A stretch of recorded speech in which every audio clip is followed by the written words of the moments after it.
Frugal people almost never make this mistake. That's right. Hey, Frugal peeps, Joel and Christy here, and today we want to discuss a mistake that frugal people almost never make, and then we want to give you tips on so that you can avoid this mistake as well. So what is the mistake? What's the mistake that that frugal people almost never make? They almost never fall for a scam. All right. We're going to talk about scams today. That's right. If you ever got a text message that says, hey, your bank wants to give you $500,000 and they put a little link in there, or, hey, you're having some trouble with your account. There's a little link right here we want you to click. Yeah. Yeah, we're going to talk about all of that. And we do want to preface by saying it's not impossible for frugal people to fall for that. It's just less likely. And one of the reasons why is because frugal people are almost ingrained with an idea that they need to do research before they pull a trigger on anything that's financially speaking. They will stop and they will say, wait, I need to do my research. That's right. And so that's why it's really hard for them to fall for a scam, because they're going to think about it first. That's right. All right, so what we're going to do now is we're going to go through a list of ways that you can avoid mistakes like that so that you don't fall for scams either. That's right. And so the first one is that you should always, always, always assume that it's a scam. That's right. If you get anything with a link on it from a number that you don't know, if you get phone calls from a phone number that you don't know, if you get an email from somebody who's got this really cool way for you to get some money, just assume it's a scam. That's right. Number two is never click on a link. Now, scammers they've gotten better over the years, and now they send emails and text messages that look like they actually came from your cell phone provider, Amazon, your bank, and they make the things look like you would normally get from your provider. But never click on a link in an email, in a text message. Don't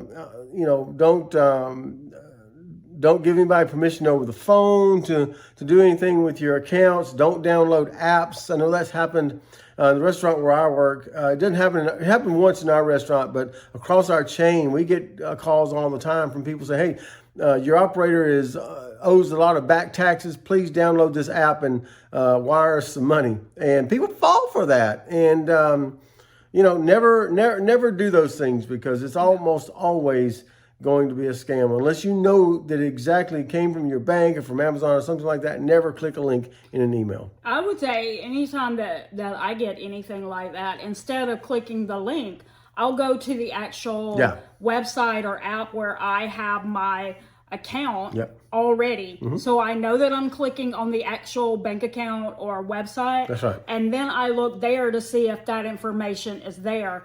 And if it's not, then I know that thing was in fact a scam. That's right. So it's better just to avoid those links altogether and go to the source that you know for fact is correct. That's right. Our third one is to do your research before you give any money online. You need to know, like for instance, I don't know if y'all have seen this on Facebook, where you might in your inbox messenger get a message from an account that looks like it's from a friend of yours, and they're saying, hey, it has been a while since we talked.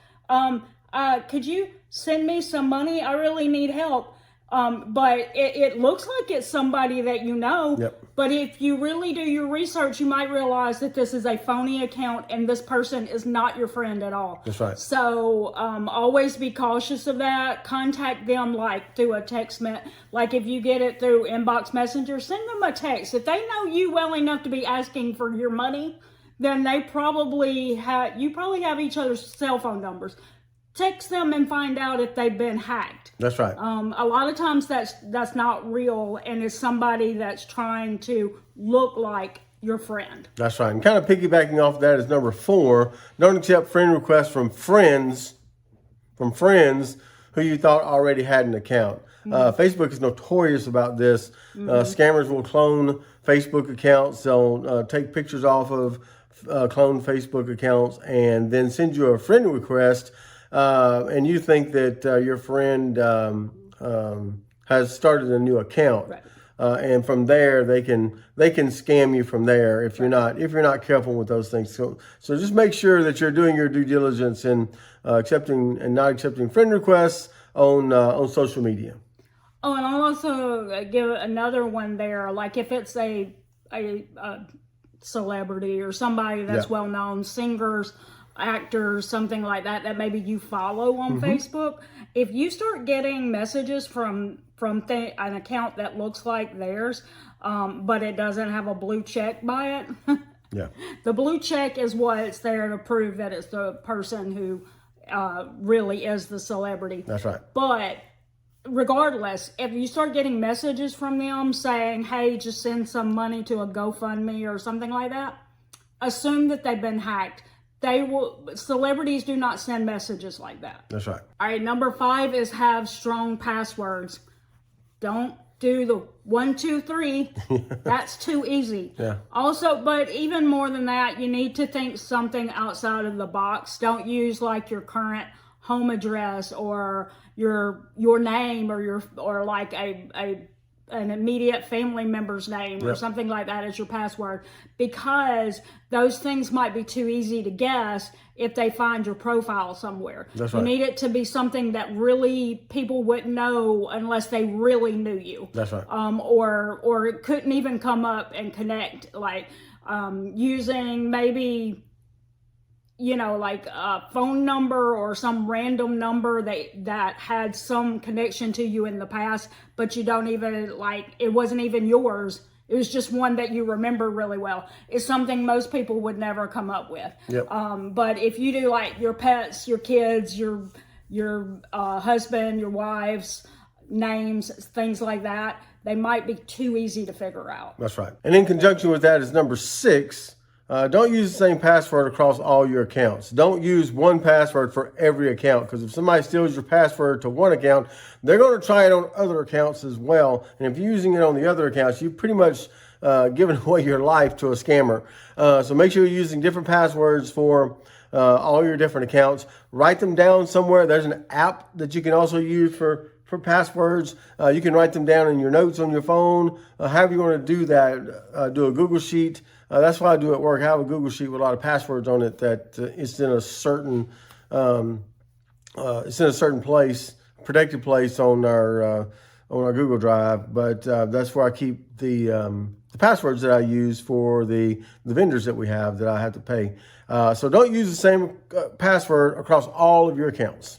I would also say, just as a recommendation, I would use a totally different password for bank accounts than I do for social media accounts or my email address, because if they figure out the one, then they're going to get into your bank account. That's right. Because you're using the same one. So make sure banking accounts are absolutely different than social media. That's right. Number 7, consider having an email for social media accounts that are totally different than the emails attached to your banking information. Yep. Very similar to what I was just saying about the password.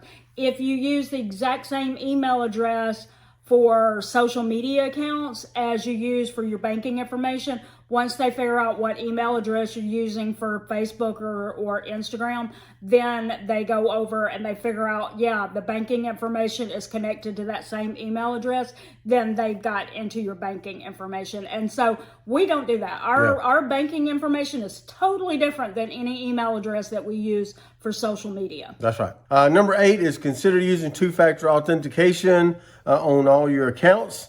What is two-factor authentication? Well, that's having two sources of identity before you can actually get into an account. So if you sign into your bank account, the second factor may be, they're going to send you a code to your phone that you have to put in so that they know it's actually you. That's two-factor authentication. And a lot of places are going to that. They don't require it, but it's sometimes good if you want to do that, especially on your bank accounts and things like that. That way, if somebody steals your password, then there's another level of defense there that they would have to go through to get into your account. Number 9 is never scan QR codes that come from random packages that you receive. There was a scam that was going around during the holidays. It may still be going on right now, where people are receiving random packages, something they did not order from, I guess it's Amazon. And when they when they look at it, it doesn't tell them who the package came from. And so when they open it up, instead of telling them this was a gift from so-and-so or something like that, it's got a QR code, and it says, if you want to know who sent you this package, you have to scan the QR code. But what the QR code is in fact doing is giving them access to your phone. That's right. So if you receive something in the mail and it has a QR code, instead of telling you who shipped the package to you, don't scan that. That's right. And then number 10 is kind of in the same vein as that. Also check QR codes that are placed in public before you scan them. So if you're somewhere like when we were in St. Augustine earlier this year, and for parking there, you had to scan a QR code to pay for your parking in certain places. And so what scammers are doing now is they're taking QR codes and they're just slapping them over public QR codes so that when you scan it, you're sending the money to them, not to the place it's supposed to go to. So make sure that, that somebody hasn't replaced a QR code with a personal QR code that they've just kind of stuck on there. Just kind of like this, just take your just to finger, make sure that there's not a sticker on top. Take the pirate and Move that. and move it. That's right. Very fitting for St. Augustine. That's right. But anyway, pull if just in case there's a sticker, check to make sure. If there's not, good, you're good to go. But that way you don't accidentally give somebody access to your phone. That's right. That's just a few tips for avoiding scams. Please let us know in the comment section below if you have any tips for avoiding scams. We love to hear those. But that's going to do it today for saving money for the long run. We're Joel and Christy, and don't forget, it's a long run. Give yourself a little grace. Bye. But I think that's going to do it today for I recorded an intro for Fit for the Long Run this morning. Oh, did you? Yeah.